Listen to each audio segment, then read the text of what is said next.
पहले आप इस वीडियो को देखिए, फिर हम बात करते हैं। बाइबल पढ़ेंगे। मैं तालिब इल्म हूं जिक्र मज़हब का।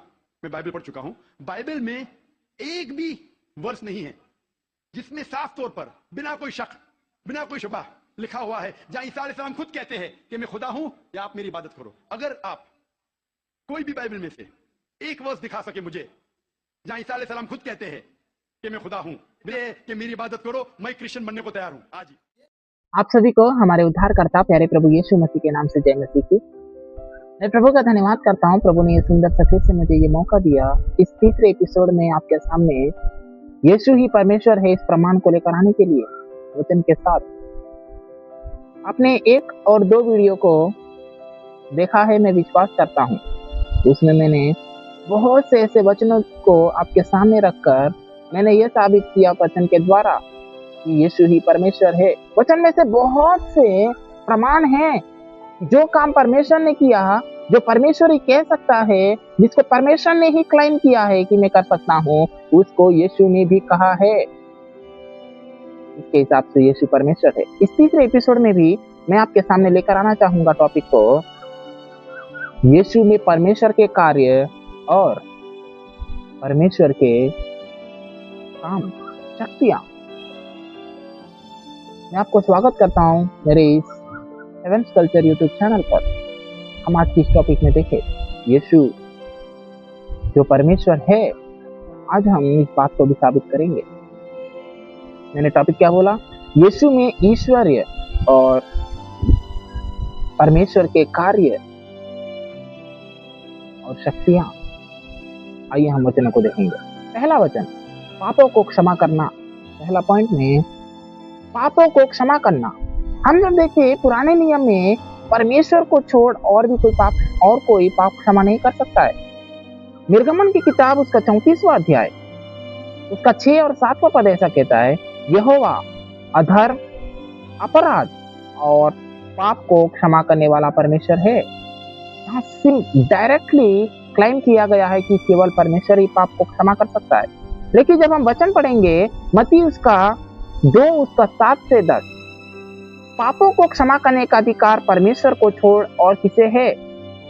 अब यीशु कहते मनुष्य के पुत्र को पाप क्षमा करने का भी अधिकार है। ये जो ऊपर वाला वचन है, ये शास्त्री और फरीसी का अपना मन में विचार किया हुआ वचन है। क्योंकि ये शास्त्री और फरीसी, मैं आपको बताऊं, ये पिन टू पिन बाइबल का हर एक वचन इनको पता है। परमेश्वर ही पाप को क्षमा कर सकता है, लेकिन यीशु ने क्लेम किया कि वो पाप को क्षमा करने वाला परमेश्वर है। दूसरा पॉइंट, यानी दूसरा वचन, मत्ती उसका 1 उसका 21, वो अपने लोगों का उनके पापों से उद्धार करेगा। ये उस समय है जब यीशु मसीह जन्म लेने से पहले जिब्राइल स्वर्गदूत मरियम के पास आकर ये बात को कहते कि जो पुत्र, जो बालक उत्पन्न होने वाला है, वो अपने लोगों का उनके पापों से उद्धार करेगा। यीशु ही पाप को क्षमा किए हैं। पुराने नियम में परमेश्वर ने पापों को क्षमा किया, नए नियम में यीशु ने पापों को क्षमा किया। इसका मतलब यीशु परमेश्वर के इक्वल में है। हम दूसरा पॉइंट को देखेंगे, मनुष्य को अनंत जीवन देना, मनुष्य को नित्य जीवन देना। यह अधिकार केवल परमेश्वर के पास है। नया जीवन को देना, क्या कोई भविष्यवक्ता ने नया जीवन को दिया है क्या किसी को? वे नया जीवन को मार्ग को बताए कि तुम ऐसे प्राप्त कर सकते हो, ऐसे प्राप्त कर सकते हो नया जीवन को। पाप से दूर रहो तो तुम नया जीवन को पाओगे। लेकिन यहाँ पर यीशु मसीह क्या कहते हैं पता है? उनका क्लेम क्या है? यूहन्ना उसका 17 उसका दूसरा वचन, तूने उसे सब प्राणियों पर अधिकार दिया है कि जिन्हें तूने उसे दिया है उन्हें वह अनंत जीवन दे। यानी क्लेम देखें, यहाँ पर यीशु को सारा अधिकार दिया गया है कि वो उन्हें अनंत जीवन दे, जिसको परमेश्वर ने उन्हें दिया है। यीशु है अनंत जीवन देने वाला।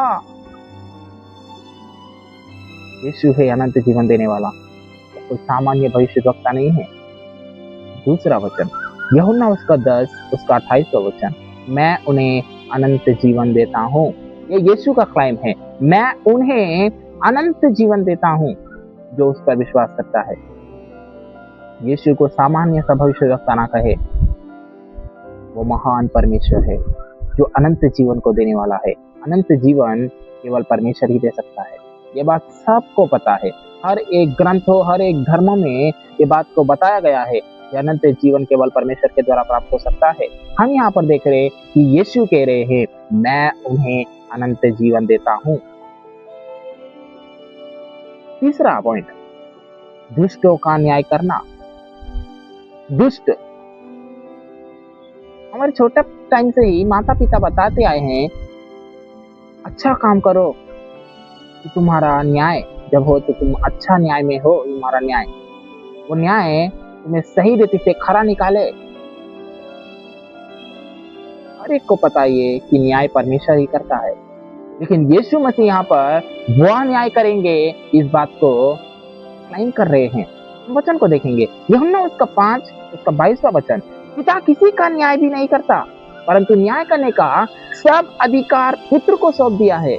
न्याय परमेश्वर के पास है, लेकिन परमेश्वर ने क्या किया, पुत्र को सौंप दिया। यहाँ पर देखिए, वही परमेश्वर पुत्र का रूप धारण करके इस बात को क्लेम कर रहे हैं, मैंने पुत्र को सौंप दिया है। पापों से छुड़ाने वाला यीशु है, दुष्टों का न्याय करने वाला यीशु है, अनंत जीवन देने वाला यीशु है, जो केवल परमेश्वर दे सकता है। दूसरा वचन देखेंगे, प्रेरितों के काम उसका 10 उसका 42वां वचन, वही परमेश्वर की ओर से जीवितों और मरे हुओं का न्याय ठहराया गया है। कौन? यीशु। जब आप ऊपर वाला वचन को पढ़ेंगे, 41वां वचन, उसमें पतरस बहुत ही क्लियर रीति से इस बात को बताता है। यह संदर्भ कुरनेलियुस के समय का है। वही परमेश्वर की ओर से जीवितों और मरे हुओं का परमेश्वर है और वह न्याय ठहराया गया है, इस बात को बताया जाता है। तीसरा पॉइंट, तीसरा वचन, प्रेरितों के काम उसका 17 उसका 21वां पद, उसने एक दिन ठहराया है जिसमें वह उस मनुष्य के द्वारा धर्म से जगत का न्याय करेगा। यीशु मसीह धर्म से जगत का न्याय करेगा, यानी यीशु के न्याय में कोई भी पापी स्वर्ग के राज्य में प्रवेश नहीं कर सकता। उसका न्याय धर्म होगा, उसका न्याय खरा होगा। ये केवल परमेश्वर के पास अधिकार है। यीशु मसीह न्याय करेंगे बोल रहे हैं। हम चौथा पॉइंट में जाएंगे, मृतकों को जिलाना। बहुत ही इंपॉर्टेंट है, ये बहुत इंपॉर्टेंट है। पुराने नियम में जब हम देखते हैं, एलिया, एलीशा और भी कई भविष्यवक्ता मृतकों को जिलाते हैं परमेश्वर की सहायता से।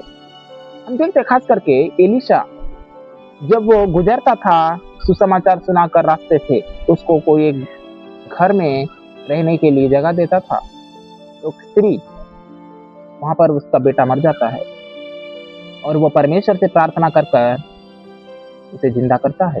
लेकिन यहाँ पर स्वयं यीशु मसीह वो जिंदा कर देते हैं। यीशु के पास वो पावर है। आइए हम वचनों को देखेंगे। पहला वचन, लूका उसका 7 उसका 14 और 15वां पद, हे जवान मैं तुझसे कहता हूँ उठ। यहाँ पर मैं तुझसे कहता हूँ, यहाँ पर कोई भविष्यवक्ता ने इस बात को नहीं कहा, लेकिन यीशु मसीह कहते, हे जवान मैं तुझसे कहता हूँ उठ। स्वयं यीशु मसीह मैं कहता हूँ। यहाँ पर देखिए, यीशु अपनी वो माइटी पावर को हर एक लोगों के सामने दिखा रहे हैं कि वह उसके पास अधिकार है, वो परमेश्वर है। मैं कहता हूँ, यहाँ पर सिर्फ परमेश्वर ही मुर्दों को जिला सकते हैं, लेकिन यहाँ पर यीशु मसीह ने मुर्दों को जिलाया।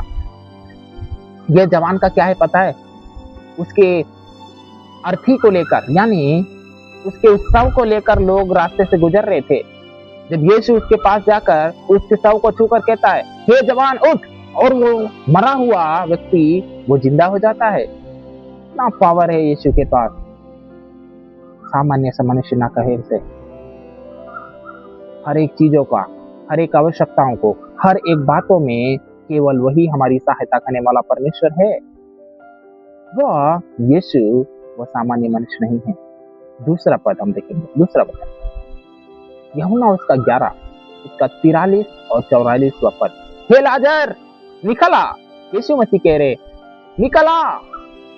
4 दिन से मरा हुआ वो लाजर को यीशु मसीह अपने सामान्य सा शब्द के द्वारा, जो आपको पता है कि जब कोई व्यक्ति मर जाता है, 4 दिन हो चुके हैं, मार्था वहां पर क्लियर बात को बताती है, इसके मरे हुए तो 4 दिन हो गए, अब दुर्गंध आते होगी।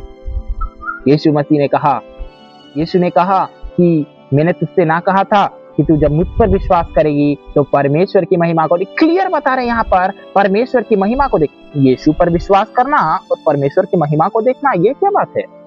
यानी यीशु मसीह को विश्वास करेंगे तो परमेश्वर की महिमा काम कौन कर रहा है, किसकी महिमा हुआ वहां पर? मैं क्लियर आपको बताना चाहता हूं, जब यीशु मसीह लाजर को जिंदा करते हैं, वहां पर वे लोग चकित हो जाते, महिमा करते हैं यीशु मसीह का, और वे उस पर विश्वास भी करते। देखिए वहां पर महिमा परमेश्वर का नहीं होता, यीशु मसीह का होता है। इसके हिसाब से यीशु ने कहा कि परमेश्वर की महिमा होगा। क्लियर है कि यीशु वो परमेश्वर है। हम तीसरा वचन को देखेंगे, यूहन्ना उसका 2 उसका 19 से 22 वचन तक। इस मंदिर को ढा दो और मैं इसे 3 दिन में खड़ा कर दूंगा। जब हम नीचे वचन पढ़ते हैं तो ये यीशु मसीह के विषय में लिखा जाता है कि यीशु मसीह मरेंगे और वो तीसरे दिन फिर जिंदा हो जाएंगे। ये पावर यीशु मसीह के पास है। क्या कह रहे? मैं उसे खड़ा कर दूंगा। देखिए यीशु मसीह यहाँ पर मैं कहकर अपने उस अथॉरिटी, उस पावरफुल माइटी, उस शक्ति को यीशु मसीह दिखा रहे लोगों के सामने। यहाँ पर खासकर से शास्त्रियों फरीसियों के सामने यीशु मसीह अपनी बोल्डनेस को दिखाते हैं कि तुम इसे ढा दो मंदिर को, मैं 3 दिन में खड़ा कर दूंगा। यीशु मसीह इस बात को कहते हैं अपने शरीर के विषय में। हम 5वां पॉइंट को देखेंगे, पवित्र आत्मा को भेजना। पवित्र आत्मा को भेजना, क्या कोई भविष्यवक्ता ने पवित्र आत्मा को भेजा है क्या? नहीं, यहाँ पर यीशु मसीह पवित्र आत्मा को भेज रहे। बहुत इंपॉर्टेंट है। देखे यूहन्ना उसका 16 उसका 7वां पद, यदि मैं ना जाऊं तो सहायक तुम्हारे पास ना आएगा, परंतु यदि मैं जाऊं तो उसे तुम्हारे पास भेज दूंगा। यीशु मसीह भेजने वाला है। पवित्र आत्मा को यीशु ने भेजा है। यही जाकिर नायक और कई मुसलमान कहते हैं कि मोहम्मद जो है उसको बाइबल में यीशु ने भेजा है, खुदा ने भेजा नहीं, सॉरी, खुदा ने भेजा है मोहम्मद को। इस बात को वे कहते पवित्र आत्मा को लेकर। उनके हिसाब से मोहम्मद को किसने भेजा? खुदा ने भेजा उनके हिसाब से।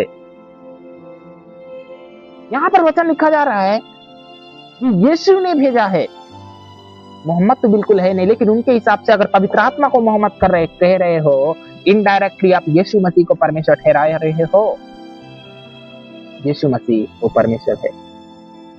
इसके भी ऊपर भी मैं एक वीडियो को लेकर आऊंगा कि वे पवित्र आत्मा को मोहम्मद कहते कैसे होगा। ये बिल्कुल भी अनबिब्लिकल है, ये सही नहीं है। मैं आपको प्रूफ के साथ इस बात को बताने की कोशिश करूंगा। पवित्र आत्मा को भेजने वाला यीशु मसीह है। 6वां पॉइंट देखेंगे, नित्य अधिकार रखना। He has the authority over all this culture, all this universe. यीशु मसीह के पास ये पूरा प्रकृति और पूरा ब्रह्मांड को अपने स्वाधीन में रखने का अधिकार है। केवल ये परमेश्वर के पास हो सकता है। जब हम लूका उसका 10 और 22वां वचन को देखते, सब बातें मेरे पिता ने मुझे सौंप दी है। Everything, whatever the things are there in this world, सब चीजों को परमेश्वर ने सौंप दी है यीशु मसीह को। इस बात को देखें, कैसे सौंप सकता है परमेश्वर? ब्रह्मांड को रचने वाला परमेश्वर है, वो यीशु मसीह के हाथ में कैसे सौंप सकता है? मैं आपको बता रहा हूं, वही परमेश्वर पुत्र का रूप धारण कर इस संसार में आता है। पिता अलग है और पुत्र अलग है, लेकिन यहाँ पर परमेश्वर एक है, लेकिन व्यक्तित्व 3 है, पिता, पुत्र और पवित्र आत्मा। यीशु वो सामान्य मनुष्य के रूप में आपके और मेरे जीवन में आया है कि हमें उद्धार दे, हमें पापों से क्षमा दे, हमें अनंत जीवन दे, हमारे पापों को क्षमा करे हम, और उसके पास वो नित्य अधिकार है कि वो ये सब चीजें कर सकता है। परमेश्वर ने, जो सृष्टि का मालिक है, उसी समान यीशु मसीह भी वो सृष्टि का मालिक है। इसके हिसाब से हम जान रहे हैं परमेश्वर ने ही ये बात को क्लेम किया है कि मैं सारी सृष्टि का रचने वाला हूँ। भजन संहिता में कहा जाता है, यीशु ने कहा कि मैं सब बातों का मेरे पास अधिकार है। यीशु कहते स्वर्ग और पृथ्वी का सारा अधिकार मुझे दिया गया है। हम पीछे वीडियो में देखे। दूसरा वचन यूहन्ना उसका 3 उसका 35वां पद, पिता पुत्र से प्रेम रखता है और उसने सब वस्तुएं इसके हाथ में दे दी है। किसके पास है अथॉरिटी? किसके पास है अथॉरिटी? यीशु के पास है। वो यीशु ही परमेश्वर है। तीसरा वचन इब्रानियों उसका 1 उसका 3 पद, वह सब वस्तुओं को अपनी सामर्थ्य के वचन से संभालता है। हमने वचन को भी देखा पीछे वीडियो में। वस्तुओं को हम वस्तु वस्तु वस्तु देख रहे हैं, यानी इस संसार में जितने भी चीजें आपको मुझे दिख रही है सब वस्तु ही है। वस्तु का मतलब ये नहीं कि निर्जीव एक पत्थर या फिर एक डब्बा, ये नहीं। वस्तु यानी इस संसार में जितना भी दिख रहे, कोलोसियों की किताब उसका 1 उसका 16वां पद में लिखा जाता है, सब वस्तुएं उसी के द्वारा सृजी गई। एवरीथिंग जो हम देख रहे हैं सब चीजें यीशु के द्वारा सृजी गई। 7वां पॉइंट, परमेश्वर के कार्य करना। मेरे पास पूरा आपके लिए 10 पॉइंट है। 10 पॉइंट है मेरे सामने आपके लिए। मैं अभी 7वां पॉइंट में हूं। हमने क्या देखा? परमेश्वर के कार्य करना। परमेश्वर जो कार्य को कर रहा है उसको यीशु ने भी किया। यूहन्ना उसका 10 उसका 37 और 38 पद, यदि मैं अपने पिता के काम नहीं करता तो मेरा विश्वास ना करो। यीशु मसीह पिता के काम को कर रहा है, यानी यीशु मसीह परमेश्वर के कार्य को कर रहा है। दूसरा वचन यूहन्ना उसका 5 उसका 19वां पद, पुत्र अपने आप से कुछ नहीं कर सकता, केवल वही जो पिता को करते देखता है, क्योंकि जो काम पिता करता है वही काम पुत्र भी करता है। जो काम पिता कर रहा है उसको पुत्र भी कर रहा है। क्लियर है कि यीशु ने परमेश्वर के कार्य को किया है। यीशु ने पाप को क्षमा किया जो परमेश्वर कर सकता है। यीशु ने अनंत जीवन को दे रहा है जो केवल परमेश्वर कर सकता है। 8वां पॉइंट, प्रार्थना ग्रहण करना। बहुत इंपॉर्टेंट है ये, प्रार्थना को ग्रहण करना। केवल परमेश्वर ही है ना भाई। प्रार्थना को स्वीकार करना, तो स्वीकार करता भी केवल परमेश्वर है, लेकिन यहाँ पर यीशु मसीह ने प्रार्थना को स्वीकार किया है। पहला पॉइंट, यूहन्ना उसका 14 उसका 13 और 14वां पद, यदि तुम मेरे नाम से कुछ मांगोगे तो क्या मैं उसे करूंगा। यीशु मसीह करेगा। अगर हम यीशु मसीह के नाम से मांग रहे हैं यानी हम प्रार्थना कर रहे हैं,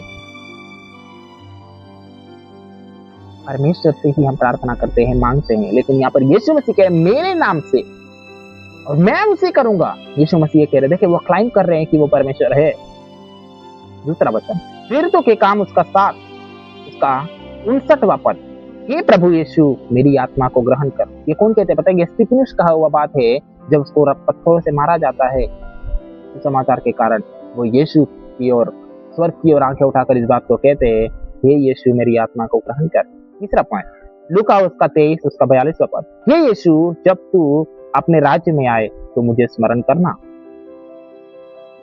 बहुत इंपॉर्टेंट है ये बात।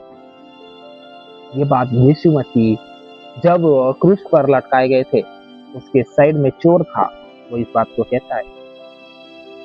तो यीशु को उसी समय ग्रहण करता है और वह कहता है जब तू अपने राज्य में आए तो मुझे स्मरण करना। चौथा पॉइंट, पहला कुरिन्थियों उसका 1 उसका 2 पद, वे सब जो हर स्थान में हमारे प्रभु यीशु मसीह का नाम लेते थे, यीशु मसीह का नाम हर स्थानों में लेते हैं, जो उससे प्रार्थना कर रहे हैं, और यीशु ने ग्रहण किया इन सब विषय में और यीशु ने कार्य को किया है। यीशु मसीह स्टोर से क्या कहते पता है? आज ही तू मेरे साथ स्वर्ग लोक में होगा। क्या कोई भविष्यवक्ता कह सकता है इतना पापी है वो, ऐसा है? लेकिन यीशु ने उसके पाप को क्षमा करके उसको क्या किया? अनंत जीवन दिया। 5वां पॉइंट, प्रकाशित वाक्य उसका 22 उसका 20वां वचन, हे प्रभु यीशु आ। यीशु मसीह से प्रार्थना कर रही थी आ। 9वां पॉइंट, आराधना और पूजा ग्रहण करना। केवल परमेश्वर ही है जो आराधना और पूजा को ग्रहण करने वाला है। लेकिन हम देखते हैं बाइबल में बहुत से ऐसे वचन हैं जब यीशु मसीह की आराधना की जाती है, जब यीशु मसीह को दंडवत किया जाता है, यीशु मसीह ये नहीं कहते नहीं नहीं नहीं मैं परमेश्वर नहीं हूं, मुझे दंडवत मत करो। ना ही यीशु मसीह उन्हें डांटते हैं। जब लोग यीशु मसीह को आराधना कर रहे थे, महिमा कर रहे थे, दंडवत कर रहे थे, प्रणाम कर रहे थे, यीशु ने उस प्रणाम को, उस पूजा को यीशु ने ग्रहण किया है। केवल परमेश्वर ही है जो आराधना के योग्य है, जो प्रार्थना करने के योग्य है, जिसे हम प्रार्थना कर सकते हैं। लेकिन हम देखते हैं कि यीशु से भी प्रार्थना किए थे, यीशु से भी वे प्रार्थना किए।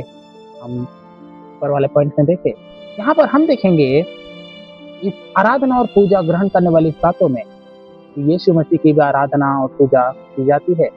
पहला पॉइंट, यूहन्ना उसका 9 उसका 38वां वचन, उसने कहा हे प्रभु मैं विश्वास करता हूँ, और उसे दंडवत किया। यह संदर्भ उस समय का है कि यीशु मसीह एक अंधे व्यक्ति को चंगा करते हैं, उसे फिर से नया आंख को दे देते हैं जो जन्म से अंधा था। यीशु मसीह ने कहा क्या तू परमेश्वर के पुत्र पर विश्वास करता है? वो दंडवत किया यीशु मसीह को और कहता है हाँ विश्वास करता हूँ। वहां पर यीशु मसीह को वो अंधे व्यक्ति ने दंडवत किया, यीशु मसीह ने रोका नहीं, बल्कि हम वहां पर देखते हैं यीशु मसीह उसको प्रसन्नता करते हुए वहां शास्त्री और फरीसियों को बात को कहते कि जो देखते हैं वे अंधे हो जाए और जो नहीं देखते हैं वे देखने लगे। यीशु मसीह ऐसे कहते हैं, यानी वहां पर क्लियर रीति से यीशु मसीह इस बात को बता रहे थे कि ये अंधे व्यक्ति ने अंधा होकर भी मुझे पहचान गया कि मैं परमेश्वर हूं, लेकिन शास्त्री और फरीसी नहीं पहचान पा रहे। दूसरा पॉइंट, मत्ती उसका 14 उसका 33वां वचन, सचमुच तू परमेश्वर का पुत्र है। यहाँ पर लोग यीशु मसीह को ग्रहण करते हैं कि वो परमेश्वर का पुत्र है। तीसरा पॉइंट, मत्ती उसका 28 उसका 17वां वचन, उन्होंने उसे देखा और प्रणाम किया। यीशु मसीह जब जीवित हुए मुर्दों में से चेलों ने वहां पर यीशु मसीह को अपने आंखों से देखा और वहां पर वे यीशु मसीह को प्रणाम करते हैं। प्रणाम, they were worshipped him, वे प्रभु यीशु मसीह को आराधना किए, उसकी प्रशंसा किए। चौथा पॉइंट, फिलिपियों उसका 2:10-11, यीशु के नाम में हर एक घुटना टीके। यीशु मसीह के नाम में यह भविष्यवाणी है कि अंत के दिन में जब यीशु मसीह बादलों से होकर आएगा, जब न्याय का समय आएगा, यीशु मसीह कह रहा है कि हर एक घुटना टीकेगा, हर एक जीभ मानेगी कि वह प्रभु है, कि वह यीशु वह प्रभु है। हर एक घुटना परमेश्वर के सामने नहीं, देखे परमेश्वर के सामने टेका जाता है घुटना को, लेकिन यहाँ पर यीशु के आगे घुटना टेकेंगे। इसका मतलब सिंपल है, यीशु वह परमेश्वर है। इतना क्लियर से हमें बातें समझ में आती है। पांचवा पॉइंट, मत्ती उसका 2 उसका 2 और 11वां पद, यहाँ पर हम देखते हैं कि ज्ञानी जो पूर्व देश से यीशु मसीह से भेंट करने के लिए आए थे, यहाँ पर मैं आपको बहुत ही इंटरेस्टिंग बातें बताना चाहता हूँ। कोई भी ज्ञानी क्या एक बच्चे के सामने दंडवत करेगा? लोग कहेंगे कि ये मूर्ख है जो बच्चा के सामने प्रणाम कर रहा है। हम वचन को पढ़ेंगे, हम उसका तारा देखकर उसे प्रणाम करने आए हैं, और वे मुंह के बल गिरकर बालक यीशु को प्रणाम करने लगे और उसे सोना, लोबान और गंधरस की भेंट चढ़ाई। यहाँ पर साफ पता चलता है विज्ञानी यीशु मसीह को प्रणाम करने आए, ऐसा कहा जाता है। आज बाइबल में से कोई अन्य किसी को बताए अरे ये बेवकूफ है ये लोग जो एक बच्चे के सामने प्रणाम करे, लेकिन वचन कहता है ये बेवकूफ नहीं, ये ज्ञानी है। क्लियर है इस बात को आप और हम समझे कि वो यीशु वो आराधना पाने के योग्य है, केवल परमेश्वर ही आराधना के योग्य है। यहाँ पर यीशु मसीह भी वो आराधना को ग्रहण कर रहे हैं। अगर उस समय में विज्ञानी यीशु मसीह को अगर दंडवत करते, अगर ये बात परमेश्वर को अच्छा नहीं लगता, वे उस समय दंड को पाते। लेकिन यीशु ने ग्रहण किया उस आराधना को और वे सेफली फिर से जो रास्ता से आए वे रास्ता को पहुंच जाते हैं। वाकई में एक ज्ञानी को परमेश्वर ने ही भेजा था। एक ज्ञानियों को पूरब में तारा देखा, एक तारा उनको गाइड करता करता लेकर चला गया यीशु मसीह के पास। ये परमेश्वर ने भेजा था वो तारा को, यीशु मसीह के जन्म के उस गाइडेंस को एक ज्ञानियों को देने के लिए। बहुत ही इंपॉर्टेंट बात है। यीशु आराधना पाने के योग्य, मैंने आपके सामने ये पॉइंट को रखा। कौन? एक अंधा यीशु को प्रणाम करता है, चेले यीशु मसीह को ग्रहण करते हैं, यीशु मसीह की उपासना करते हैं। हमने देखा ज्ञानी यीशु मसीह को दंडवत किए और हमने देखा हर एक घुटना आने वाले दिनों में भी यीशु मसीह के नाम में टिकेगी। उस समय में वे लोग घुटना को टेके प्रणाम किए, दंडवत किए यीशु मसीह को। आने वाले दिनों में भी हर एक लोग यीशु मसीह के आगे घुटना को टेकेंगे। इस बात को मैं आपको कह रहा हूं, ये नोट करके रखे। आने वाले दिनों में आप ही देखेंगे जब वो समय आएगा। आइए हम 10वां पॉइंट में जाएंगे। 10वां पॉइंट, विश्वासी के देह को महिमा में शरीर में बदलना। बहुत इंपॉर्टेंट है ये। केवल परमेश्वर ही हमारे देह को महिमा में शरीर में या फिर नरक में डालने का अधिकार परमेश्वर के पास है। केवल परमेश्वर ही कर सकता। अरे भाई, मैं जाकिर नाइक जी को भी कहना चाहता हूं, आप सिंपल से भविष्यवक्ता अगर कह रहे हो तो यीशु क्यों करेगा? महिमा में शरीर में क्यों बदलेगा? कौन दिया है यीशु मसीह को यह अधिकार? वो यीशु, वो जीवित परमेश्वर है, उसके पास वो अधिकार है। वो सामान्य सा भविष्यवक्ता नहीं है, इस बात को स्मरण करे। वो जीवित परमेश्वर है और वो महिमा में शरीर में फिर से आने वाला भी है और महिमा में शरीर में हम हर एक को वो बदलेगा जो उस पर विश्वास करे। खास करके जाकिर नाइक जी, आप भी, और हर एक मुसलमान भी। जो कोई यीशु मसीह पर विश्वास करता है कि वो आपके और मेरे पापों के लिए मारा गया, फिर से जिंदा हो गया, वो हर एक लोग यीशु मसीह के द्वारा ही महिमा में शरीर यानी अनंत जीवन को, हमेशा यीशु के साथ रहने का उस जीवन को प्राप्त कर सकते हैं। हम वचनों को देखेंगे। पहला वचन फिलिपियों उसका 3 उसका 21वां वचन, वो अपनी शक्ति के अनुसार हमारे दीनहीन देह का रूप बदलकर अपनी महिमा की देह के अनुकूल बना देगा। जैसे मैंने आपको बताया, महिमा में देह के अनुकूल बना देगा, अपनी महिमा में देह। जैसे मैंने बोला, यीशु मसीह वो महिमा में देह के साथ आने वाला है। वो महिमा में देह आपके और मेरे देह को भी बनाएगा महिमा में शरीर में, क्योंकि वो कर सकता है, क्योंकि उसके पास वो शक्ति है। कितना पावर है। ये वचन में लिखा जाता है कि जब यीशु मसीह बादलों से आएगा, वो तूरी फूका जाएगा। हर एक यीशु मसीह का वो तूरी जो फूक रहे हैं स्वर्गदूत, वो सुनकर हर एक कब्र खुल जाएंगी, हर एक लोग जीवित हो जाएंगे। जो यीशु पर विश्वास करते उनका शरीर महिमा में शरीर में बदल जाएगा। और खास करके जो विश्वास नहीं करते कि वो परमेश्वर है, वो भी जीवित होंगे। उनका जो पुराना शरीर था उसके साथ वे नरक में जाने के लिए, वे दंडित किए जाने के लिए जीवित होंगे। लेकिन जो यीशु मसीह पर कि वो परमेश्वर है, जब विश्वास कर रहे हो, यीशु मसीह कह रहे अपनी महिमा की देह के अनुकूल में वो बदल देगा आपके और मेरे इस देह को। बहुत इंपॉर्टेंट है ये। दूसरा पॉइंट को देखें, यूहन्ना उसका 6 उसका 40वां पद, मैं उन्हें अंतिम दिन फिर जी करूंगा। मैं उन्हें अंतिम दिन फिर जी उठाऊंगा, जिला उठाऊंगा। यानी यीशु मसीह, यही मैंने जैसे पहले अभी बोला मैंने कि अंतिम दिन में जब यीशु मसीह स्वर्ग से वापस आएगा हमें लेने के लिए, अंतिम दिन में वो हर एक को जिला उठाएगा जो उस पर विश्वास करते हैं। ये बातों को हमने वचन में देखा, यूहन्ना उसका 6 उसका 40वां पद में। तीसरा वचन रोमियो उसका 8 उसका 29 और 30वां पद, जिन्हें उसने बुलाया उन्हें महिमा भी दी। यीशु मसीह आपको और मुझे बुलाया है और वो महिमा दे चुका है आपको और मुझे। बस जैसे बोलते हैं ना, आपको और मुझे जॉब मिल चुका है, बस उसमें जाके क्या करना है, अटेंड होना है उसमें। मैं आपको बताऊं, हमारा ये जीवन कुछ पल का है।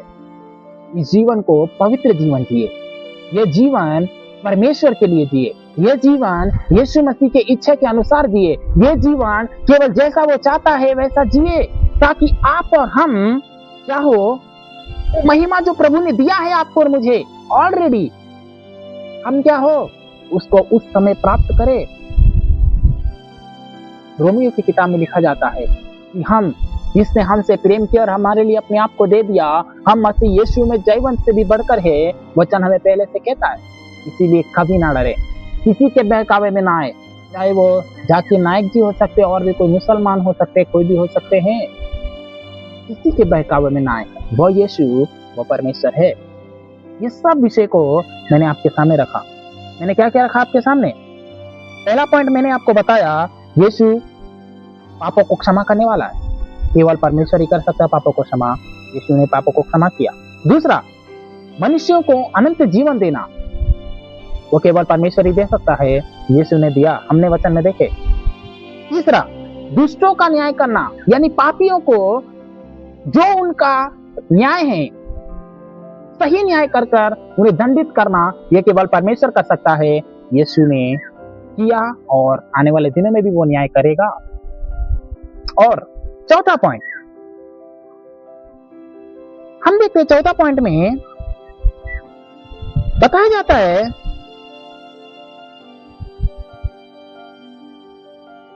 मृतकों को जीवित करना। परमेश्वर ने मुर्दों को जिंदा किया, हम देखते हैं यीशु ने भी मुर्दों को जिंदा किया है। पांचवा पॉइंट, पवित्र आत्मा को भेजना। पवित्र आत्मा को भेजना केवल परमेश्वर ही भेज सकता है, यीशु ने भेजा। मैं कहता हूं, अगर यीशु को सामान्य से भविष्यवक्ता कहता, क्या अधिकार है यीशु के पास कि वह पवित्र आत्मा जो आदि में जो पृथ्वी बेडोल और सुनसान पड़ा उसको अपनी रूप को देता है, वो परमेश्वर पवित्र आत्मा के द्वारा सामान्य से यीशु कैसे भेज सकता है, अगर आप मान रहे हो कि यीशु सामान्य है? और हम देखेंगे छठवां पॉइंट हमने देखा, नित्य अधिकार रखना केवल परमेश्वर के पास है, वो यीशु के पास भी है, हमने देखा वचन में। सातवां पॉइंट हमने देखा, परमेश्वर के कार्य करना, यीशु ने परमेश्वर के कार्य को किया, हम स्पष्ट रूप से वचन में देखे। आठवां पॉइंट, प्रार्थना ग्रहण करना, परमेश्वर ने प्रार्थना को स्वीकार किया है, हम देखते हैं यीशु ने भी प्रार्थना को स्वीकार किया। उसके एग्जाम्पल में हमने देखा चोर का स्वर्ग में जाना, हमने देखा यीशु ने कहा कि तुम मेरे नाम से जो कुछ मांगोगे मैं तुम्हें दूंगा, इस विषय को हमने देखा। हमने देखा कि प्रेरितों की कलीसिया भी वहां पर जो थी, शुरुआती कलीसिया, वे भी यीशु मसीह के नाम को लेते थे। और हम देखेंगे नौवां पॉइंट, आराधना और पूजा ग्रहण करना, केवल परमेश्वर ही कर सकता है आराधना और पूजा को ग्रहण, यीशु ने भी ग्रहण किया है आराधना और पूजा। 10वां पॉइंट, विश्वासियों के देह को महिमा में शरीर में बदलना, वह केवल परमेश्वर के पास अधिकार है, इसको यीशु करने वाला है, आने वाले दिनों में वह करेगा। इस सब चीजों को मैंने आपके सामने रखा। मैं इतना एपिसोड मेरा बनाने का कारण ये है कि आप बहुत ही दृढ़ हो जाए मसीह यीशु में, नहीं तो आप अपने अनंत जीवन को खो देंगे। अगर आप यीशु को प्रभु नहीं मान रहे हो, किसी के भरमाने में आकर आप यीशु को ठुकरा दे रहे हो, परमेश्वर के रूप में नहीं मान रहे हो, आप गलत रास्ते पर जा रहे हो, आप अनंत जीवन को खोने के चांसेस है, बहुत ही गंभीर हो जाए। मैं प्रभु का धन्यवाद करता हूं, प्रभु ने सुंदर सा ये मौका दिया मुझे कि आपके बीच में इन सब विषय को लेकर आया हूं। ये था तीसरा एपिसोड, और भी 2 एपिसोड बाकी है, और भी इंटरेस्टिंग होने वाला है। जितने लोग चैनल को सब्सक्राइब नहीं किए, आप लोग सब्सक्राइब करें, लाइक करें, शेयर करें, ताकि ये हर एक लोगों के पास पहुंचे। खास करके आपको बताना चाहता हूँ, यूट्यूब क्या करता है पता है, कि जब आप लाइक करते हैं वीडियो को, ये वीडियो को और भी लोगों के सामने जाने के चांसेस होते हैं। आप इसे लाइक करें और शेयर करें हर एक लोगों को, ताकि वे भी जाने और दृढ़ हो जाए। मैं प्रभु का धन्यवाद करता हूँ, और भी 4 और 5वां एपिसोड बाकी है, आप उसको भी देखें और मसीह यीशु में आशीषित हो और आप आगे की ओर बढ़ते जाए। मेरा इच्छा ये है कि आप प्रभु यीशु मसीह में और भी उसके प्रेम में, उसके अधिकार में, उसके सामर्थ्य में आप बढ़ते चले जाए। मेरा यही आप सभी के लिए प्रभु से प्रार्थना है। प्रभु आप सभी को आशीष दे। आमीन।